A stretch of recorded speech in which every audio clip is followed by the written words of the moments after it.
Hello friends, ఈరోజు అండి మనము అటుకులతో పోహాతో ఒక బ్రేక్ఫాస్ట్ అనేది చేసుకుంటున్నాము. మనకు అటుకుల్లో చాలా వరకు మనకి అన్ని మంచి గుణాలే ఉంటాయి. Rich in fibre, carbohydrates, vitamins అని ఉంటాయి.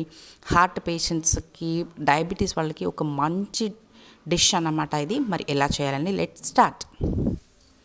ఇప్పుడు చూడండి, ఇక్కడ నేను ఒక బౌల్ పెట్టుకున్నాను. దాంట్లోకి ఒక 2 కప్పుల వరకు అటుకుల్ని తీసుకుందాము. ఇప్పుడు వాటర్ కాస్త పోసేసి అటుకుల్ని బాగా ఒక 2 సార్లు వాష్ చేసుకోండి, మట్టి ఉంటుంది కాబట్టి. ఇలా వాష్ చేసి తెచ్చుకున్న అటుకుల్లోకి ఏ కప్పుతో తీసుకున్నామో అదే కప్పుతో 1 కప్పు రవ్వ, 4 టేబుల్ స్పూన్ల పెరుగు వేసుకుంటున్నాను. మీకు పెరుగు వద్దనుకున్నారంటే మీరు దాంట్లో నిమ్మరసం అన్నా వేసుకోవచ్చు. ఒక కప్పు వరకు వాటర్ పోసేసి దీన్ని బాగా మిక్స్ చేసేయండి. ఇలా మిక్స్ చేసిన దీనికి ఒక లిడ్ కవర్ చేసేసి ఒక 15 మినిట్స్ వరకు దీనికి రెస్ట్ అనేది ఇచ్చేద్దాం. ఇప్పుడు చూడండి, 15 మినిట్స్ తర్వాత ఓపెన్ చేస్తున్నాను నేను. బాగా నానిపోయిందనమాట. మన అటుకులు ప్లస్ రవ్వ అనేది సూజీ రవ్వనే వాడుతున్నాము మనము. దీన్ని ఇప్పుడు మిక్సీ జార్లోకి ట్రాన్స్ఫర్ చేసేసుకోండి. ఇడ్లీ పిండిలాగా దీన్ని బాగా గట్టిగా రుబ్బుకొని తీసుకొద్దాం.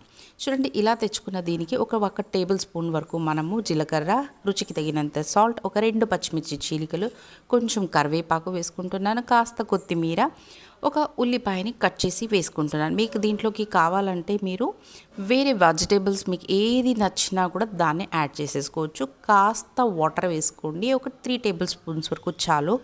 దాన్ని మంచిగా మిక్స్ చేసేసి ఇలా బ్యాటర్గా రెడీ చేసేసుకోండి.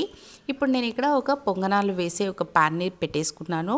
దానికి కాస్త ఆయిల్ అనేది గ్రీస్ చేసేసుకుందాము.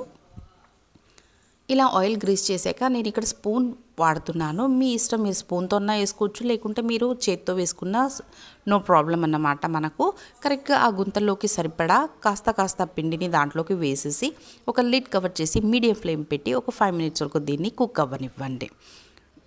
ఇప్పుడు చూడండి, 5 మినిట్స్ ఆఫ్టర్ ఓపెన్ చేస్తున్నాను. ఫ్లేమ్ అనేది మీడియంలోనే ఉండాలి, లేకుంటే మాడిపోతాయి, లోపల వేగదన్నమాట. ఫ్లిప్ చేసేసి ఇంకొక సైడ్ కూడా దీన్ని బాగా ఇప్పుడు మనం వేగించుకుందాం. చూడండి, అలా స్లోగా దీన్ని ఫ్లిప్ చేసుకోండి. చాలా అంటే చాలా సూపర్గా ఉంటుందన్నమాట.